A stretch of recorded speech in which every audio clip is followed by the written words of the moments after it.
Et bonjour à tous, ici Kentopia, j'espère que vous avez la forme. Aujourd'hui nous allons parler d'un sujet aussi colossal que l'Imperium lui-même, l'adaptation de Warhammer 40 000 en série live action, c'est-à-dire avec de vrais acteurs pour ceux au fond de la classe. Un projet officiellement en développement chez Amazon Studios avec Monsieur Henry Cavill à la production qui chapeautera tant l'adaptation narrative que la DA et surtout l'aspect production exécutive. Nous allons tenter de répondre à la question que tout fan de cet univers se pose, ou que tout non-initié peut se poser au vu de l'engouement médiatique depuis l'annonce de la série.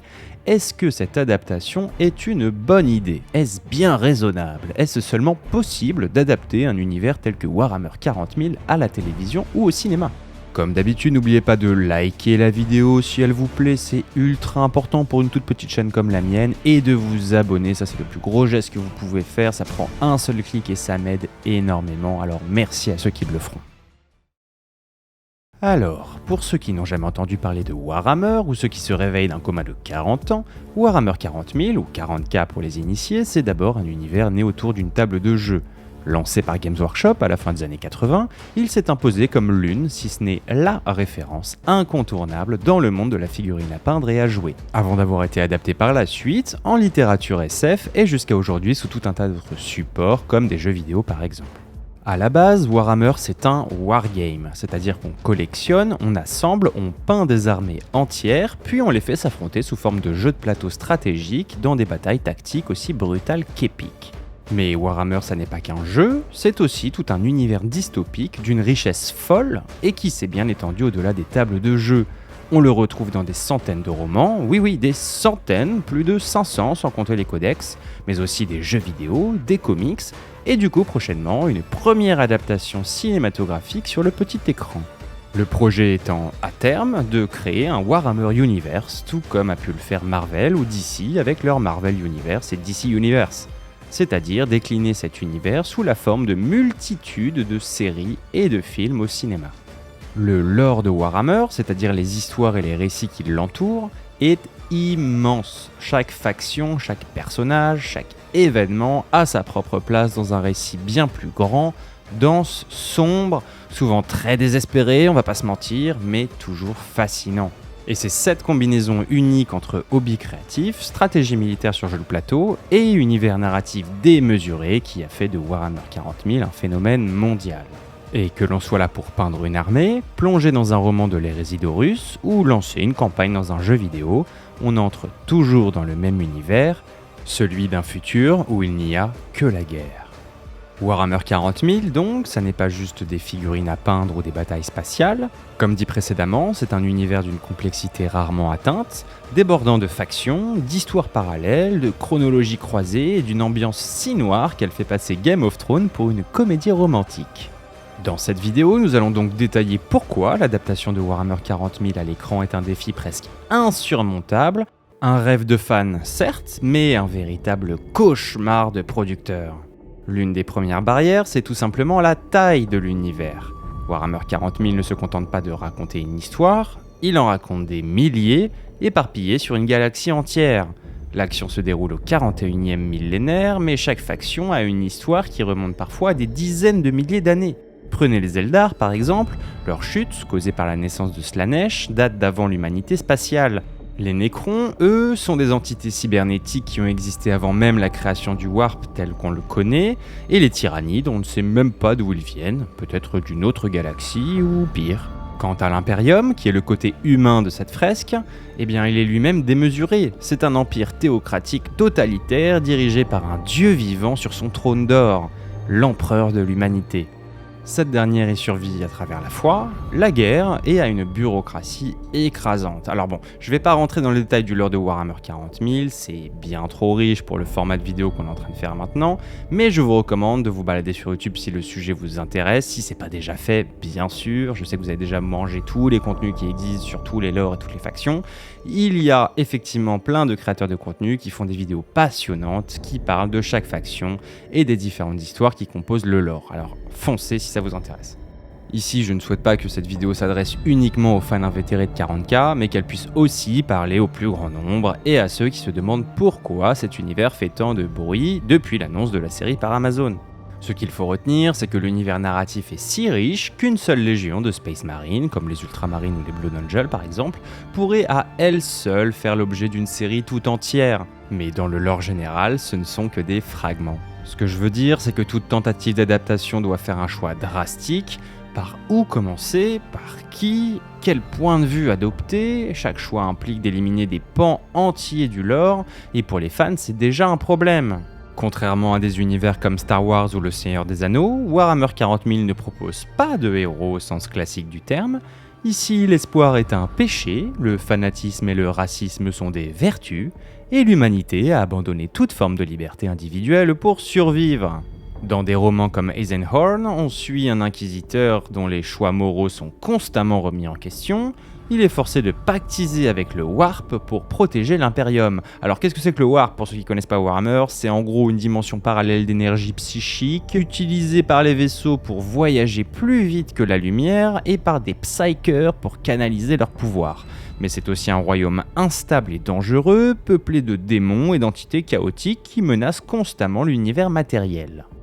Dans Les Fantômes de Gaunt de Dan Abnett, on vit la guerre depuis le point de vue de simples soldats.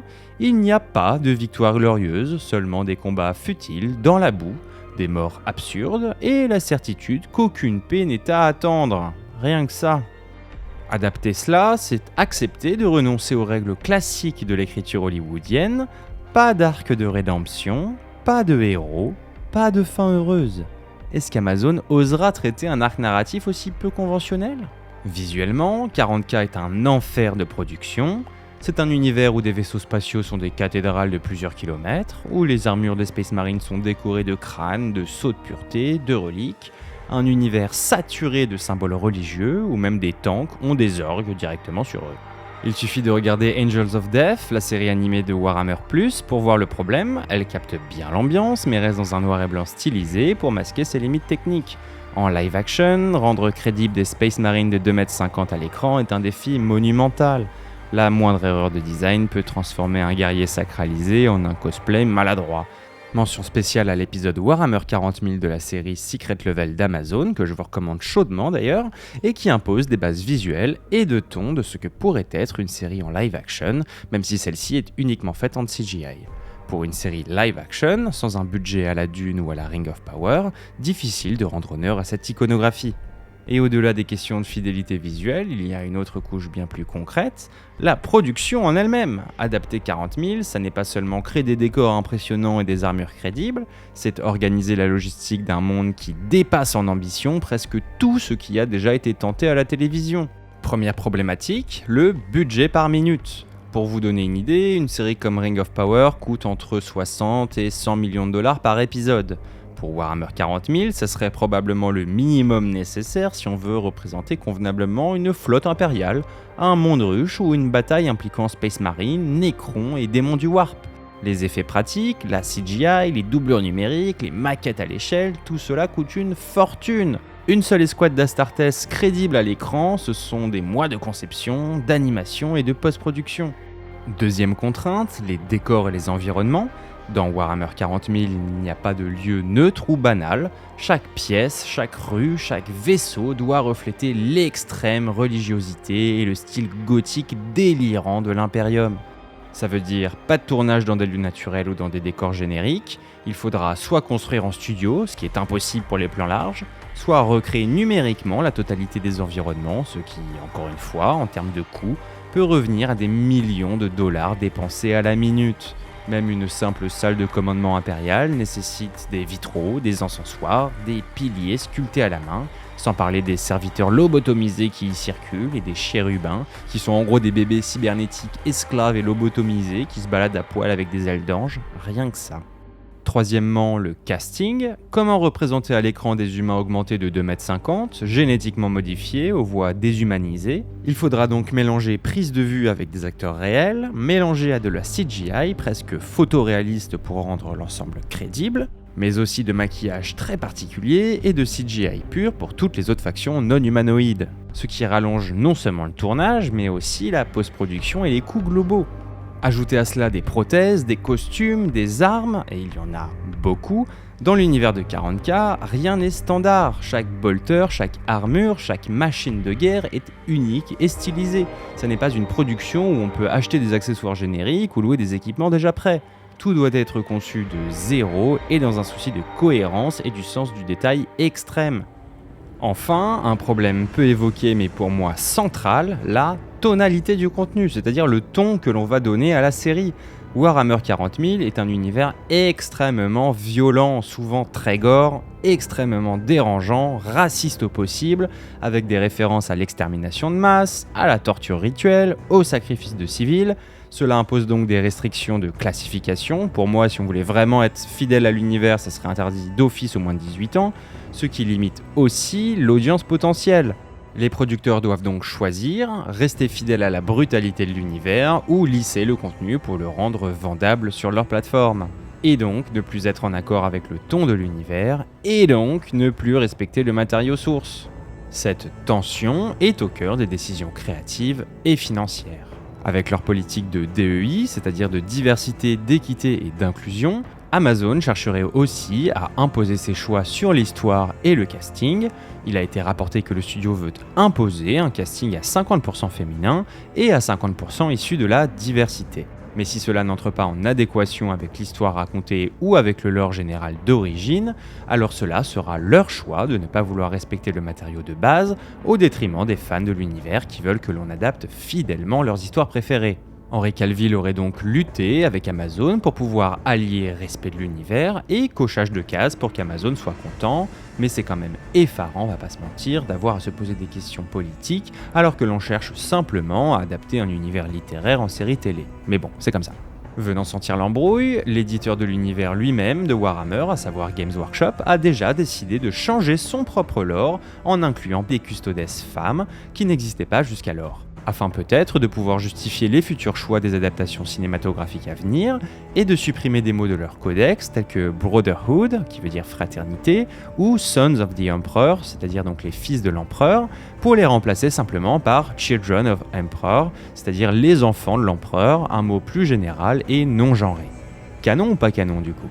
Je ne vais pas plus entrer dans le détail de ces controverses et de ces polémiques, mais tout ça pour vous dire que même avec la meilleure volonté du monde, adapter Warhammer 40 000 demande globalement une coordination technique et artistique de très haut niveau, un budget colossal et des choix radicaux entre fidélité du lore et accessibilité grand public.